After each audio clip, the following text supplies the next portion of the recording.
grave whisper.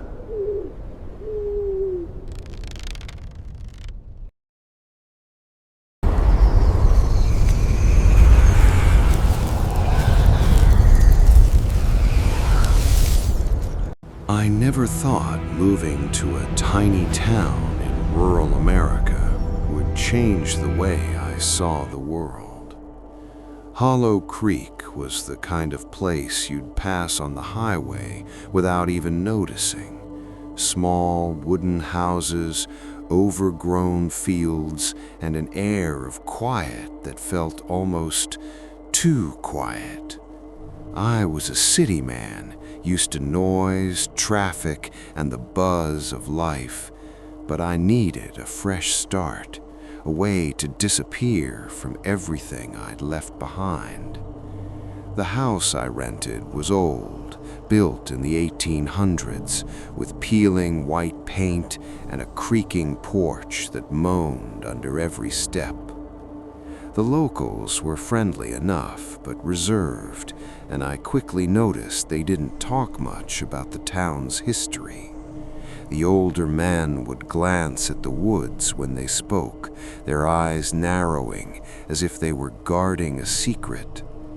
One man at the diner, who introduced himself as Carl, mentioned Hollow Creek's quiet nights, and he said it with a nervous laugh. Something in his tone made me uneasy, but I chalked it up to small-town charm. That first night, the silence swallowed me whole. I tried to read, pour myself a drink, distract myself from the creeping loneliness, but there it was, the sound of whispers. At first, I thought it was the wind, maybe the house settling. But then I realized they weren't outside. They were inside. Faint voices, soft and indecipherable, seeping from the walls like smoke. I pressed my ear to the cold wooden panels, trying to make sense of it, and for a moment I thought I heard my own name being whispered.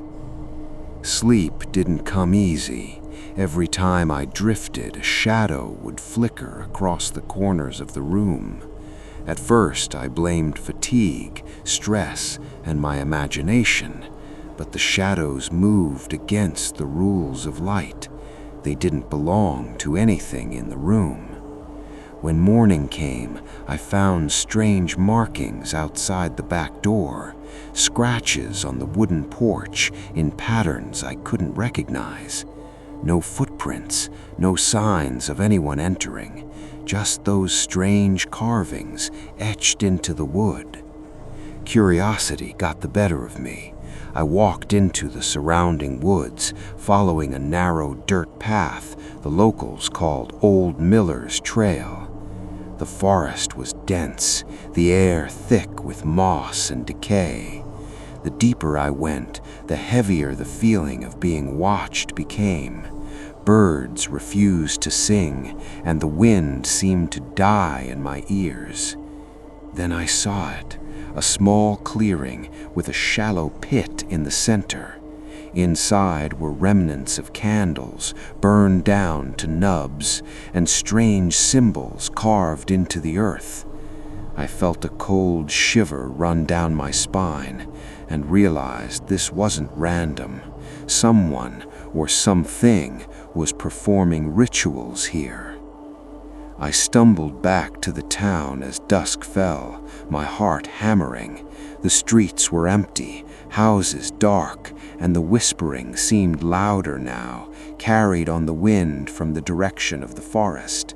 I wanted to leave, to drive back to the city and never look back, but something kept me rooted, an unexplainable pull, as if Hollow Creek had chosen me for reasons I didn't yet understand.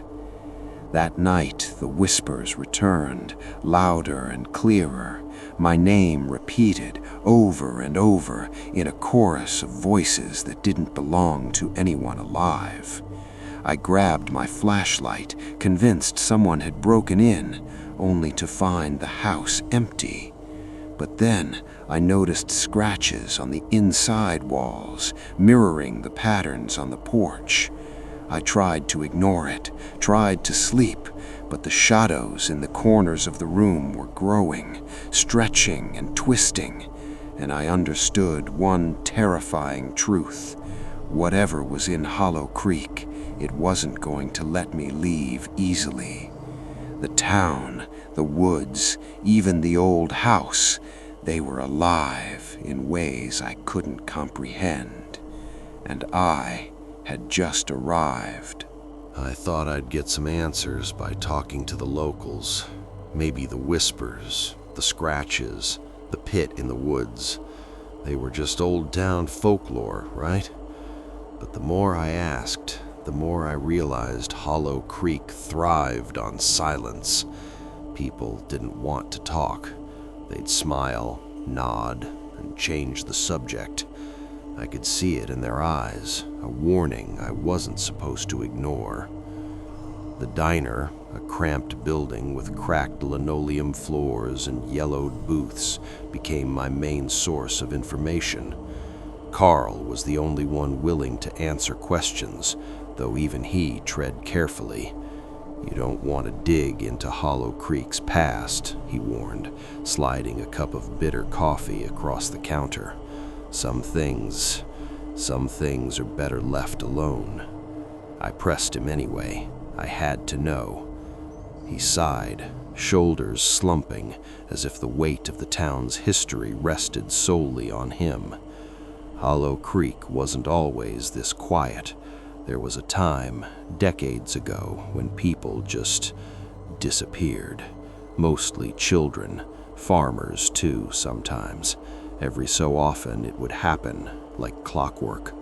Then the town elders started controlling it, trying to keep it contained. They'd leave offerings in the woods, candles, symbols, sometimes worse.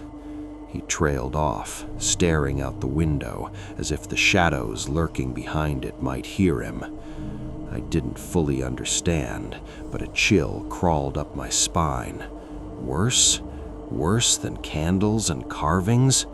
My eyes darted around the diner. Empty, silent, just the hum of the old fridge in the corner. That night, I couldn't stay in the house. I drove aimlessly, hoping the headlights would pierce the dark thoughts gnawing at me. Hollow Creek's streets were deserted, street lamps flickering as if warning me to leave. And then I saw it. A figure standing in the middle of the road. A child, or something pretending to be one. I slammed the brakes. The figure didn't move, didn't blink, and as I got closer, I could see the face, pale, twisted, like clay that had been molded wrong. I woke up the next morning in my car, engine cold, doors locked, and no memory of how I got there. Had I blacked out?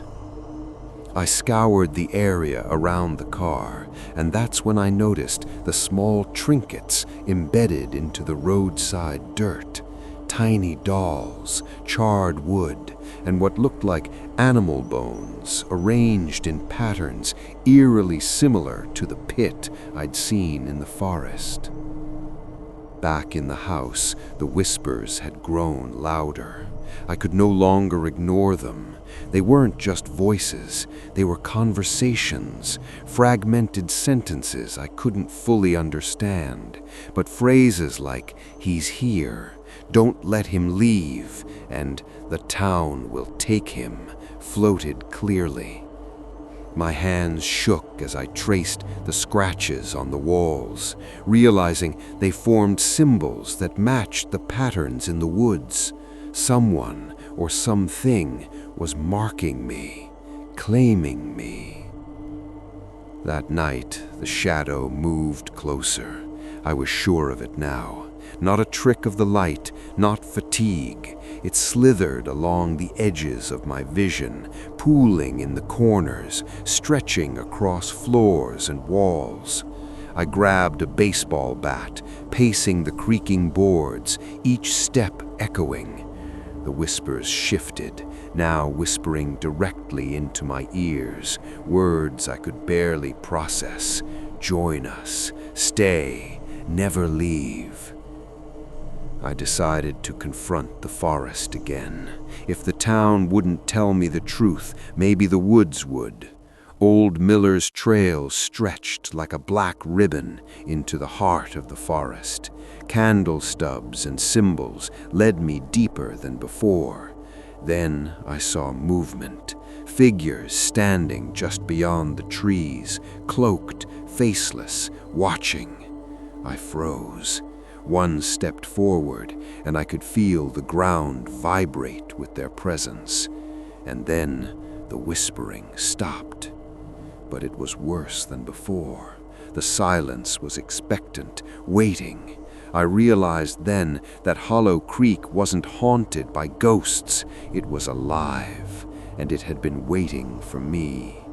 My name echoed in my head. They were calling me into the town's dark heart, and the moment I took that step, there would be no turning back. I ran back to my car, but the road seemed to stretch endlessly, like the forest had swallowed miles of distance. When I finally returned to the house, I found a new set of scratches, this time forming a perfect circle in the center of my living room, as if marking me, sealing me in. I knew without a doubt that Hollow Creek had chosen me, and whatever was coming, it wasn't human. I knew then that I couldn't trust anyone in Hollow Creek. Not Carl, not the diner regulars, nobody. The town's silence wasn't mere shyness, it was complicity. I spent the day wandering the streets, trying to act normal, pretending I hadn't been haunted by whispers, shadows, and that impossibly twisted child on the road. But I was wrong to think I could hide. I could feel their eyes on me wherever I went, peering from curtained windows, lingering behind the trees lining the narrow streets. That evening, drawn by a force I couldn't explain, I found myself back on Old Miller's trail. The forest seemed darker now, almost suffocating, and the usual chorus of insects and birds had vanished. The air was thick, heavy with the smell of damp earth and something metallic, blood perhaps, or rust. The deeper I walked, the more I noticed shapes moving just beyond the tree line. Figures draped in black robes, faces hidden beneath hoods, standing perfectly still. They were watching me. I stumbled upon the clearing again. The pit was different this time. It had been prepared with fresh earth, new symbols etched around the perimeter, and candles flickering despite the absence of wind. A low chant filled the air, a rhythm that felt unnatural, vibrating through my bones. And then I saw them. Dozens of hooded figures surrounding the pit, moving in unison, circling as if in a ritual I wasn't meant to witness. My heart hammered, but something worse than fear gripped me. I recognized some of the townsfolk. Carl, the diner waitress, even the friendly old man who nodded at me in the park. They were all part of it.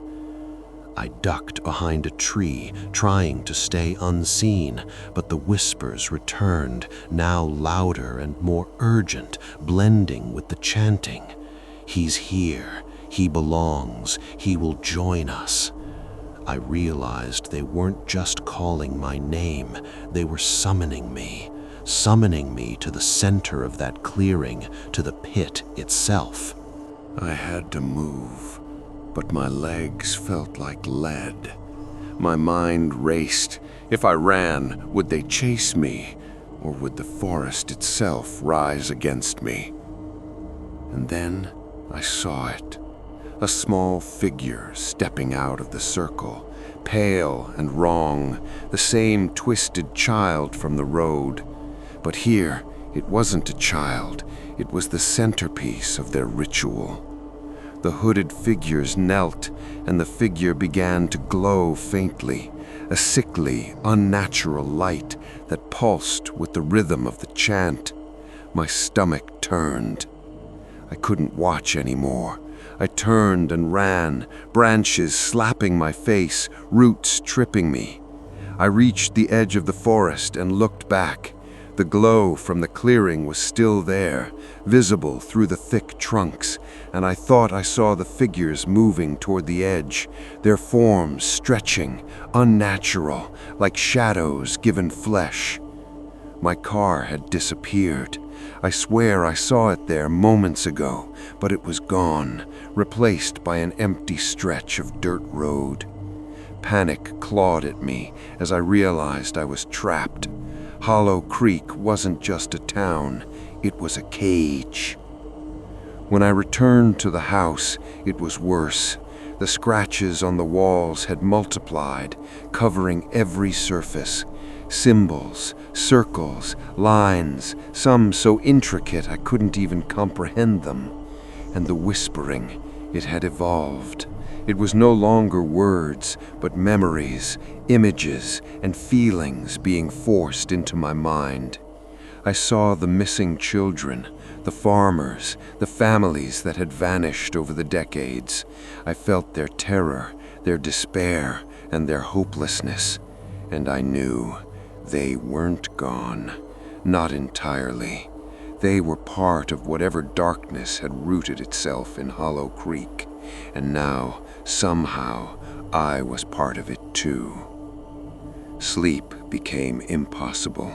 Every time my eyes closed, the shadows advanced, encircling me, coiling like snakes, whispering my name. Every creak of the old floorboards sounded like footsteps approaching, every gust of wind like a hand brushing my neck. And I understood the truth. This town, this cult, this darkness, it didn't just feed on the lost, it claimed them. And I was next. By dawn, I had made a choice. I had to understand the ritual. I had to know why I had been chosen, or I would end up like the missing, absorbed into the town's secret, leaving nothing but whispers and shadows behind. By the fourth night in Hollow Creek, I was unraveling.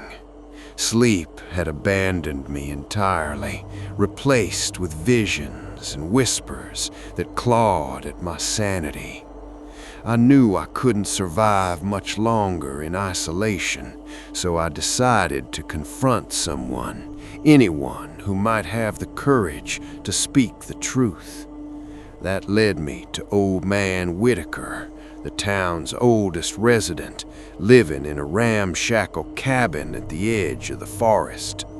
Rumor had it he was a recluse, shunned even by the townsfolk, and I hoped he might remember what the rest had chosen to forget.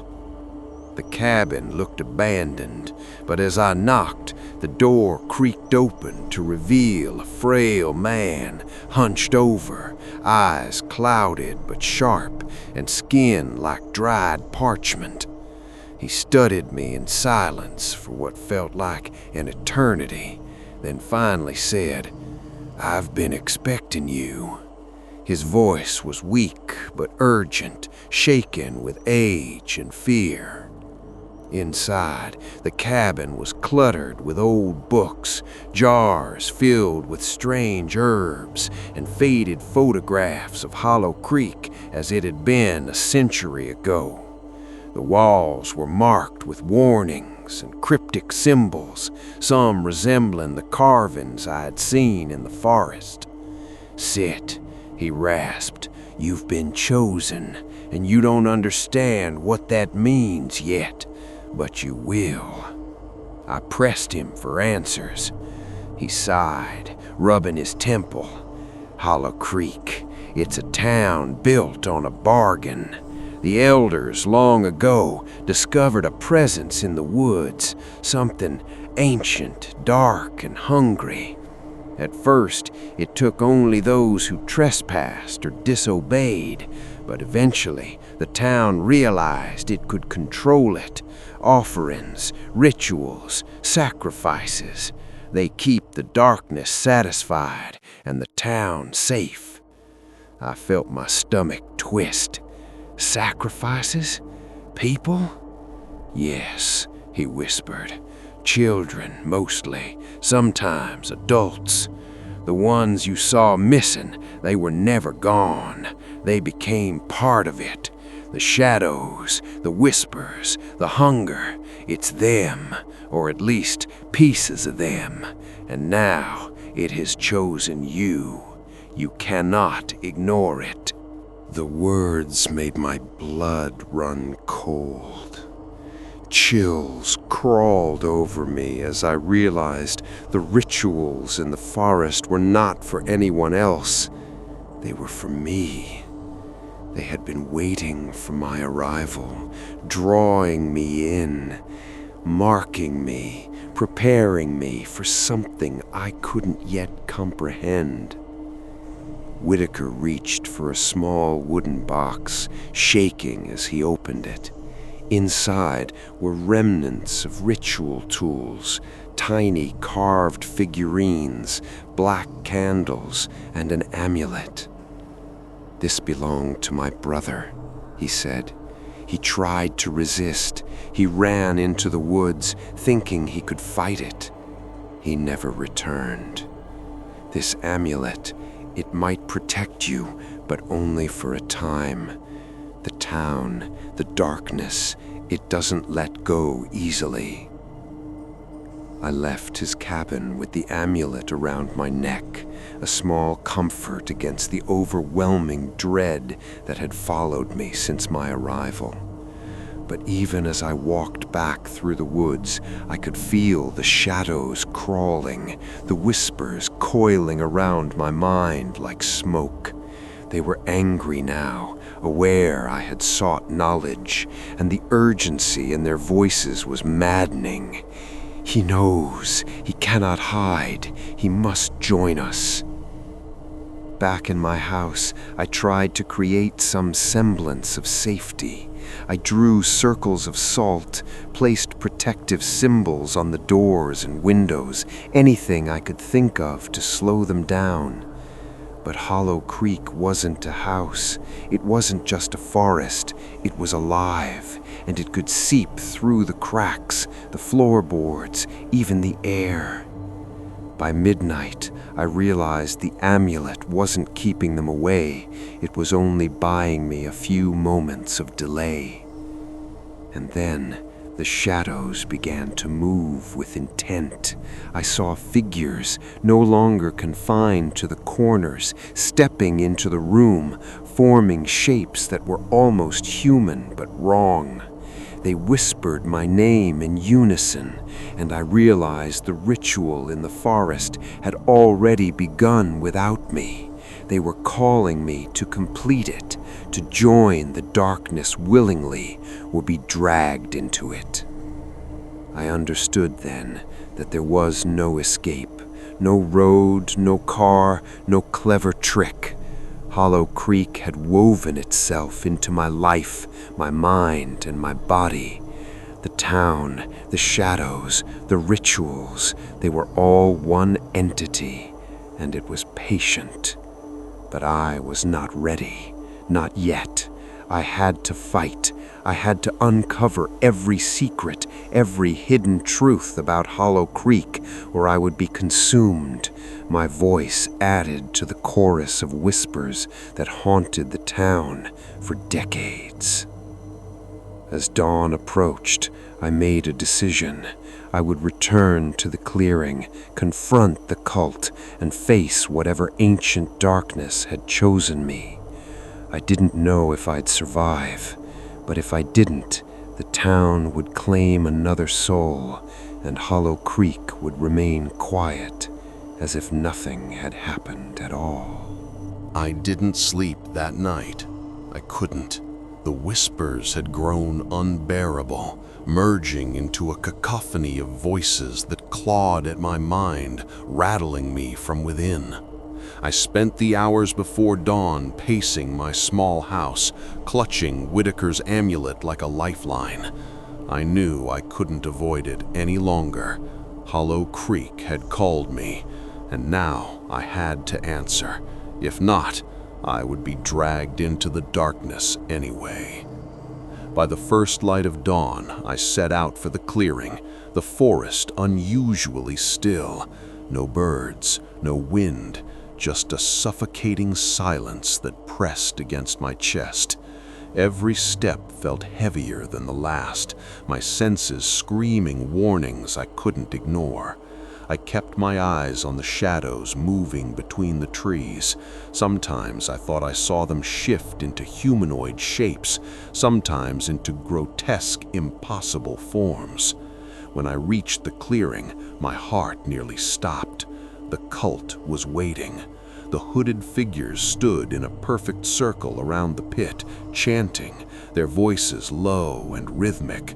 The twisted child from before was there, glowing faintly, levitating just above the ground. The air felt electric, thick with tension, and something older, something that smelled of iron and decay. It was ancient and alive. I stepped into the clearing, and the chanting faltered just for a heartbeat. I felt their eyes, all of them, on me. The whispers merged into the chant, forming words I could almost understand. He has come, the chosen, the seal will be complete. My knees shook, but I forced myself to stand tall, gripping the amulet and repeating Whitaker's instructions. It protects you, but only if you resist willingly. Resist, and you may survive. The ground beneath my feet trembled. The shadows around the pit writhed like snakes, latching at the edges of the clearing, threatening to coil around me. I saw faces in the darkness, those of missing children, farmers and townsfolk, some screaming, some pleading, all trapped between this world and whatever lay beneath Hollow Creek.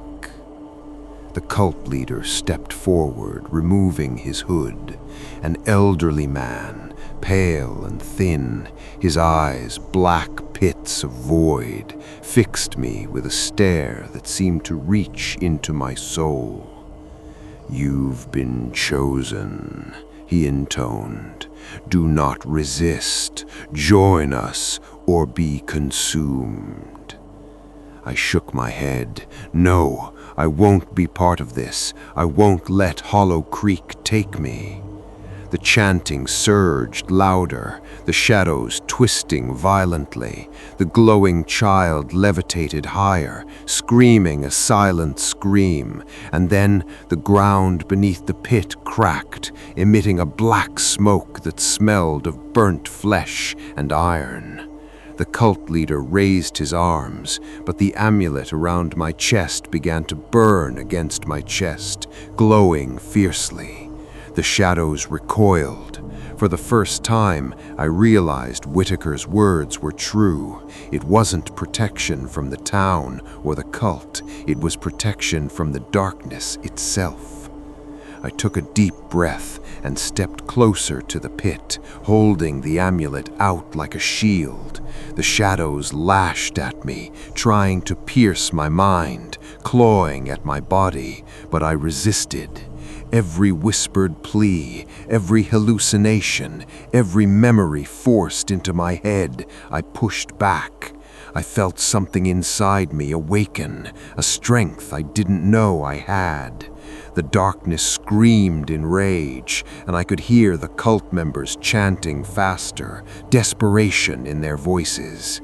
Then a sound I hadn't expected, a voice, calm, steady, resonating inside my head.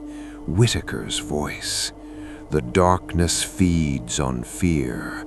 Do not fear. Anchor yourself in will, in truth. Resist, and it will retreat. I focused on that voice, on the thought that I wasn't alone, and I held the amulet high. The shadows recoiled violently, screaming in ways that should have been impossible. The cult leader stumbled backward, his voice breaking, chanting, faltering. The glowing child shrieked and then fell to the ground, lifeless, but something in its expression suggested relief, a final release from centuries of torment. The darkness began to withdraw, curling back into the pit, leaving the clearing eerily silent. The cult members dropped to their knees, murmuring prayers or begging forgiveness, their faces pale and terrified. I collapsed to the ground, exhausted, trembling but alive. For now, Hollow Creek had been held at bay, the darkness thwarted. But I knew it wouldn't be over. Hollow Creek never let go easily. This was only the beginning. The whispers, the shadows, the town, they were patient. And now I was awake. I had seen the truth. I thought I had won that morning. I thought that holding the amulet high, resisting the darkness, and facing the cult would be enough. I was wrong.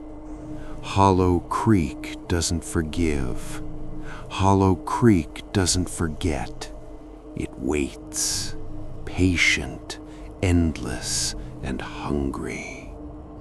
I stumbled back to my house, the forest eerily quiet now, but every step felt heavier than before. The shadows were gone for the moment, but I knew they had retreated only to regroup. The amulet pulsed faintly against my chest, a reminder that my survival came at a price. When I unlocked my door, I froze. The interior was different. Papers scattered, drawers pulled open, dust disturbed in strange patterns.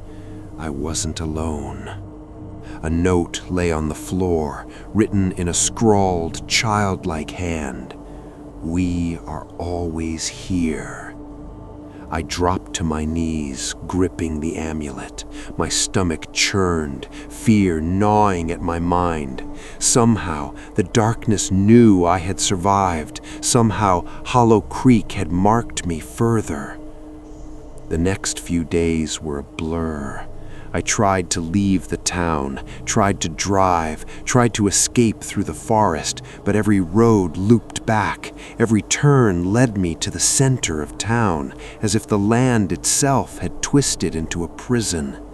The whispers followed me, sometimes soft, sometimes piercing, carrying fragments of the ritual, fragments of voices that had been lost for decades.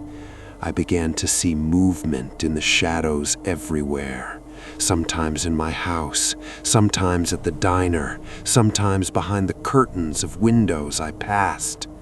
I was being watched, always. Carl noticed the change in me that day at the diner, whispering under his breath as he placed a coffee in front of me. You survived the clearing, but you've been touched. They'll come back. They always come back. I asked him what he meant. His hands shook as he leaned closer. Every time someone resists the ritual, the darkness marks them. Your dreams, your waking hours, nothing is safe. They'll test you. The town will adjust. Watch for cracks and never go out at night alone. That night, I awoke to the sound of soft singing. The voice was lilting, almost sweet, but beneath it lay something ancient, something unnatural. It called my name. I tried to ignore it, but the sound grew louder, echoing in the walls, vibrating through the floorboards. Shadows coalesced into shapes, figures, faceless, moving in the periphery. I could feel them creeping closer, testing the amulet's hold on me, testing my will. I realized the truth. Surviving the ritual was not freedom. It was a debt. Hollow Creek had spared me for now, but it had claimed a part of me. I felt it in my bones, a hollow ache that never left. I began seeing them during the day, too. Children standing silently in corners, figures half hidden behind trees, faces glimpsed in windows where no one stood. They whispered secrets, memories that weren't mine, and warnings of the darkness returning stronger. I sought out Old Man Whitaker again. He was alarmed when he saw me. "The amulet slows them, yes," he said, voice trembling. "But Hollow Creek doesn't forgive defiance. You've survived the first night, but it will come for you. You must learn their rules, or the darkness will finish what it began." Whitaker taught me more about the symbols, the rituals, the history of the town. He explained how each missing child had been used as a conduit for the darkness, how the cult had learned to manipulate its presence, and how it could be resisted but never destroyed. And he warned me of the worst part. The darkness wasn't just in the town, it was in me now. A part of it lingered, watching, whispering, waiting for my defenses to falter. By the end of the week, I realized something terrifying. Hollow Creek wasn't just a town, and the cult wasn't just a group of people. The town itself was alive, a living entity that consumed, controlled, and enslaved. The shadows, the whispers, the rituals, they were all part of it, and I had become a part of its story, whether I liked it or not. I was alive, yes, but at what cost? My mind frayed, my nights haunted, my days filled with whispers I could neither escape nor fully understand. Hollow Creek had spared me, but it had changed me, and I knew that sooner or later it would come again, hungrier, stronger, and closer than ever. The first hint that Hollow Creek was no longer just a forested nightmare came when the townsfolk themselves began acting differently. Not openly hostile, but altered.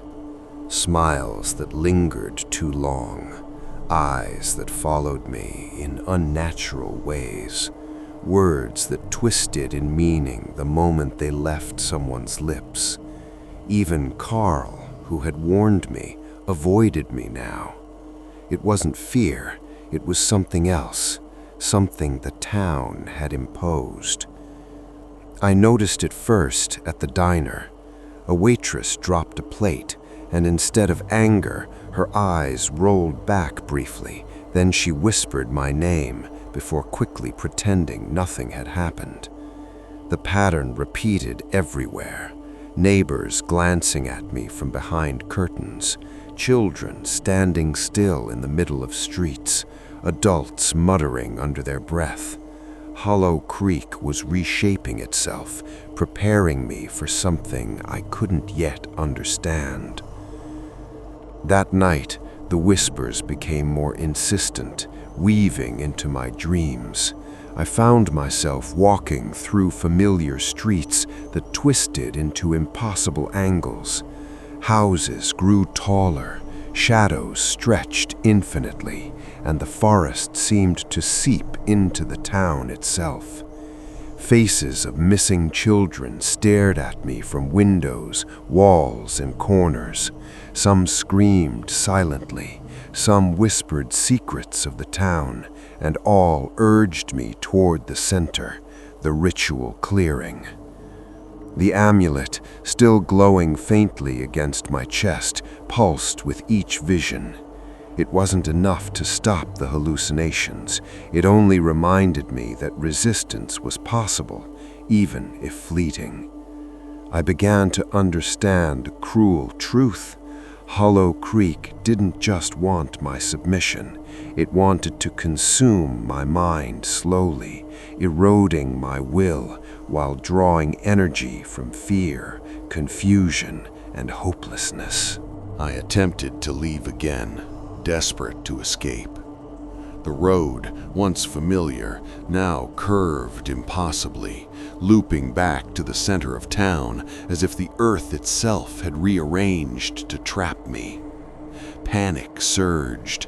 I felt every shadow in the trees, every whisper in the wind, every reflection in puddles and windows become a part of the town's malevolent will. Hollow Creek was alive, patient and deliberate, and I had entered its heart. Then came the first attack. A group of townsfolk cornered me near the old church at the edge of the forest. Their faces were blank, black holes where eyes should have been. They moved in jerky, unnatural motions, circling me like predators. I held the amulet high, and for a moment it kept them back, but the whispers were louder now, filling my mind with confusion, fear, and doubt. I realized the town had begun to weaponize its own people, bending them into extensions of the darkness. I ran. Branches tore at my clothes and skin as I fled into the forest, the air thick with fog and a smell of decay. Every step felt heavier, as if the ground itself resisted my escape. I finally collapsed near the ritual clearing, gasping for air, and that's when I saw it. The glowing child figure, still hovering above the pit, beckoning me. But this time, the glow was different, warmer, sorrowful, almost pleading. I understood then that not all within Hollow Creek were truly evil. Some were trapped, imprisoned by the darkness, waiting for someone to help. I picked myself up, clutching the amulet, and studied the clearing. The hooded cult members were gone, but the air felt charged, as if the earth itself remembered the ritual and was waiting for me to complete or resist it. I realized the town's turn wasn't just against me, it was a test. Hollow Creek was probing, seeking weaknesses, watching how I reacted to fear, confusion, and isolation.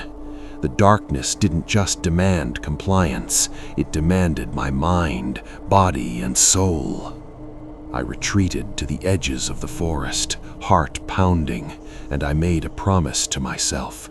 Hollow Creek might bend the townsfolk, twist the streets, manipulate the forest, and haunt my dreams, but I wouldn't let it break me. I had survived once, and I would survive again.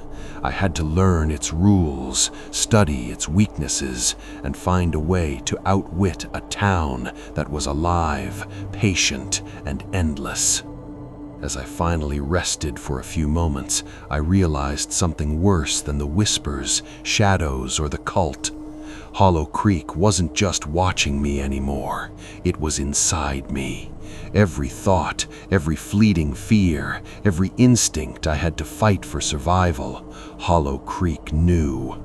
And now the town itself had turned, ready to challenge my mind, my will, and my very sanity. The first real battle may have been won, but the war had just begun. After days of evading the town, dodging faceless townsfolk, and surviving the whispers, I realized something terrifying. Hollow Creek didn't just exist in the streets, the forest, or the houses. Its heart was buried deep beneath it, where no casual observer ever ventured. That heart was where the darkness pulsed strongest, where the missing, children, adults, even my visions had been absorbed and chained to the town's will. If I wanted to survive, I had to confront it. I prepared cautiously, taking only what I could carry: Whitaker's amulet, a small backpack with essentials, and my courage, the only thing the town hadn't managed to steal yet. The forest, thick with mist and shadows, felt alive as I entered, branches twisting like hands trying to drag me back. I followed the old trail that seemed to lead deeper than before, one I hadn't noticed during my prior forays. It descended gradually, the trees giving way to a sunken, overgrown path that led to an abandoned well. The well was strange, older than anything else in the town. Carvings etched into the stone depicted rituals I recognized from the clearing, the same symbols I'd seen scratched in my house. A thin, unnatural wind whispered from its depths, carrying the faint cries of those trapped inside. I knew without touching it that the well was a gateway to Hollow Creek's heart. I leaned over the edge, peering into blackness so deep it seemed to stretch forever. The whispers erupted around me, louder and more coherent than ever, urging me to jump, to surrender, to become part of it. But I held the amulet against my chest, focusing on the one thing the darkness could not penetrate: my will. Whitaker's voice echoed in my mind. Resist. Anchor yourself. Hollow Creek feeds on fear, but the brave can survive. With a deep breath, I descended. Using an old rope hanging from the side, I lowered myself into the black, wet tunnel that stretched beneath the town. The walls were slick, carved with markings that seemed to move when I looked away, symbols writhing like living things. Shadows twisted across my vision, whispering memories, temptations, threats, visions of my own failures, of loved ones I might lose, of the darkness claiming me. I forced my focus to the amulet and the knowledge I had gained. At the tunnel's end, I emerged into a vast cavern beneath the town. The air was thick with decay and whispers. In the center, the pit of darkness pulsed, swirling black smoke rising into the vaulted ceiling. Figures were trapped within, children, adults, all twisted by Hollow Creek's influence. Their faces were frozen in silent screams, but some turned toward me, eyes pleading. This was the heart. This was what the town had been feeding, nurturing, sustaining for decades. And standing at the edge, controlling the darkness, was the cult leader. His hood was gone, and his face was pale, twisted, and impossibly old. "So," he hissed, voice echoing unnaturally, "you've found the heart.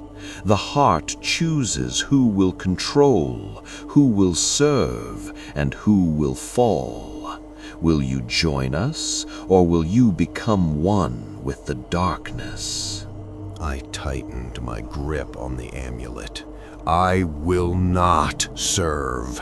I will not fall. The darkness roared, searing the cavern with shadows that slithered toward me like serpents. I raised the amulet, its glow flaring brightly, and the shadows recoiled.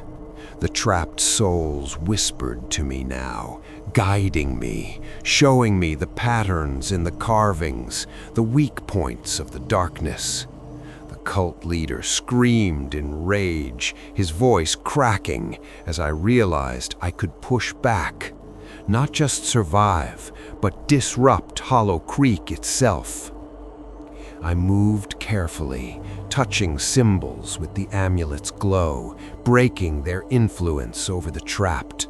One by one, the shadows shrieked and dissipated, the souls released, faces finally calm, expressions of relief etched forever in their eyes. The cult leader lunged, but the cavern erupted in light as the amulet pulsed with full power.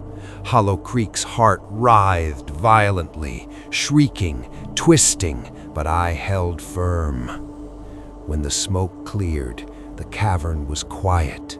The cult leader had vanished, leaving only a whisper. This is not the end.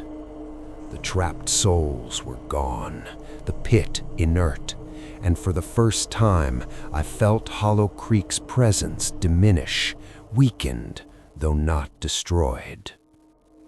I climbed back to the surface, emerging into the early morning light. The town was eerily quiet, still alive, still watching, but the suffocating darkness had lost its grip. For now. I thought I had won. I was wrong. Surviving the heart of Hollow Creek and freeing the trapped souls was only the beginning. The town didn't forgive defiance. It didn't forget. Hollow Creek was patient, and it had been waiting for this moment, the moment I would feel safe, the moment I would let my guard down. When I returned to the streets, the transformation was immediate. The town seemed alive in ways I hadn't noticed before. Windows leaned, streets curved impossibly, and shadows pooled along walls, moving independently. The whispering began again, louder, angrier, feeding off my exhaustion. Faces of missing children and townsfolk flashed in every reflective surface, staring, screaming silently. The amulet pulsed faintly, but even its glow couldn't pierce the weight of the town's will. I tried to barricade myself in the house, but the doors wouldn't stay closed. Branches twisted through windows like hands, and shadows pooled across the floor like liquid. The whispers were everywhere now, urging me, mocking me, pulling at my mind with promises of despair. I realized Hollow Creek had learned from my resistance. It was smarter, faster, and more relentless than ever. Then came the first real strike. The townsfolk, those who had been altered, hollowed, or absorbed by the darkness, attacked in unison. They didn't move naturally. Their bodies bent and stretched, shadows growing out of them, wrapping around the street lamps, walls, even the ground itself. I fought my way through, swinging the amulet, its glow burning against the darkness, but there were too many, and every block I cleared seemed to be replaced by more. Hollow Creek was using its people, its streets, and its very buildings as extensions of itself.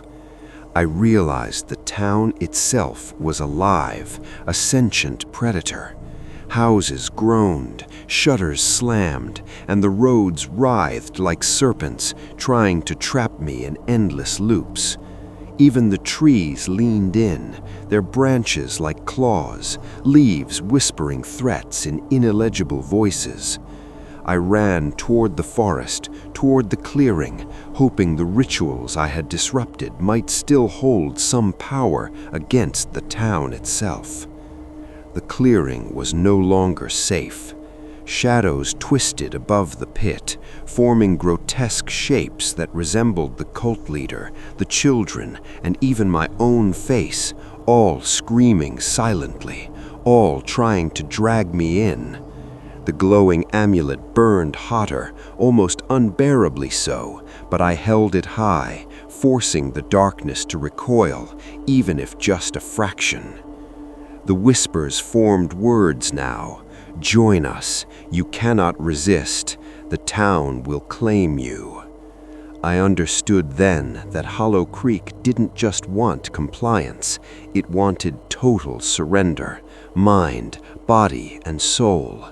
Every time I faltered, I felt it probing, pulling at memories, twisting fears into hallucinations. I saw my own death over and over, felt the weight of decades of disappearances pressing down on me. But I had one advantage they did not anticipate: knowledge. I had seen the heart, learned its patterns, and disrupted its rituals once. I began to use the amulet to trace symbols in the dirt, the streets, and the buildings, symbols that would weaken the town's grip, confuse the shadows, and delay their assault. The whispers screamed in rage as cracks appeared in the town's control. The streets twisted back on themselves, windows slammed shut violently, and for a moment I glimpsed the town as it truly was, a monstrous entity, old and hungry, but not invincible. I pressed on, running through the writhing streets toward the forest, focusing on each step, each symbol, each heartbeat. Hollow Creek fought back, yes, but I had learned its rules. The amulet was my anchor, my shield, my weapon. I could feel the darkness recoiling, hesitating, just long enough for me to reach the edge of the clearing. By the time I arrived, the first light of dawn began to pierce the fog. The town's shadows screamed, but the amulet flared brightly, pushing back the blackness. The clearing was silent, momentarily free from the suffocating grip of Hollow Creek. I realized then that the final confrontation was inevitable. The town had lost this battle, but the war was far from over. Hollow Creek had many ways to reclaim what it considered its own, and I would need all my strength to survive the next phase. Dawn had begun to pierce the fog, and for the first time in days I felt clarity. Hollow Creek had thrown everything at me: its shadows, its twisted townsfolk, the whispers, the looping streets, but I had survived. The amulet burned against my chest, the only thing keeping me tethered to reality, the only thing giving me a chance to end this nightmare. I returned to the clearing, the place where it all began. The pit remained, black smoke rising, but it no longer pulsed with the same terrifying energy. The cult leader had vanished, leaving only echoes of his wrath. Yet the darkness lingered, coiled and patient, like a beast waiting for one last opportunity to strike. I could hear the whispers now, as if they were all around me, circling, testing my resolve. You cannot win. You belong to us. Join us. I closed my eyes, centered myself, and remembered Whitaker's words. Hollow Creek feeds on fear. Anchor yourself. Use the amulet to disrupt its patterns. It can be weakened, but not destroyed, unless you confront it directly. I opened my eyes and began tracing symbols in the dirt, this time combining every mark, every protective sigil I had learned, every fragment of ritual I could remember. Each stroke of the amulet burned against the ground, flaring light that pushed back the darkness. The shadows shrieked, coiling like living smoke, and the town seemed to shift violently. Trees bent unnaturally, buildings groaned and twisted, and the air itself felt alive with malevolent intent. I could see the faint, pale forms of trapped souls swirling within the shadows, reaching towards me, hoping, warning, pleading. I pressed forward, determined to give them freedom. Then it came, the true manifestation of Hollow Creek. From the pit, the darkness erupted into a massive shape, a grotesque amalgamation of the missing, the shadows, the twisted townsfolk, and the very land itself. Faces screamed from the mass, mouths open in silent terror, limbs entwined like writhing branches. Its eyes, or what passed for eyes, fixed on me, and I felt an immediate wave of despair, as if it could reach inside me and crush my will. I raised the amulet high, letting it blaze like a torch against the darkness. The mass shrieked, recoiling from the pure light, but it was relentless. I focused, remembering every symbol, every ritual, every lesson from Whitaker. I traced a circle in the dirt with the amulet, chanting silently in defiance, anchoring myself with sheer willpower. The darkness lashed out, tearing at the ground, splitting the trees, bending the clearing itself, but the amulet flared brighter, burning through the shadows. I felt something shift inside the mass of darkness. The faces of the trapped, the children, the farmers, the innocents glimpsed freedom through me. With a final, desperate surge, I plunged the amulet into the pit itself, a white flare erupting across the clearing. The darkness screamed, twisting, writhing, and then slowly began to dissipate. Shadows peeled away from the trees, from the streets, from the faces of the townsfolk, dissolving into mist. Hollow Creek shuddered, as if in pain, then became eerily still. The trapped souls emerged, faint and spectral, looking at me with gratitude before fading into the light. The pit was empty. The air smelled clean for the first time in decades. Hollow Creek was silent, but different. Quiet, yes, but alive, aware, and diminished. I stumbled back, exhausted, and the amulet now cool against my chest. The town no longer twisted against me. Streets lay flat, buildings normal, the forest's edge still and natural. I realized the truth. Hollow Creek hadn't been destroyed, it had been weakened. The town remained alive, patient, but for now, the darkness would retreat. The whispers were gone, replaced by silence, a fragile peace. I left the clearing as the sun rose fully over the horizon, illuminating Hollow Creek in a light it hadn't seen in generations. I didn't know if I could ever truly leave, if the town's heart would remember me and call me back someday. But I had survived, and I had freed those trapped by centuries of darkness. Hollow Creek would wait, it would watch, but I had broken its silence. For now, at least, the nightmares had ended. And somewhere in the distance, I swore I could hear the faintest whisper of wind through the trees, a reminder that Hollow Creek's eyes were still upon me, and always would be.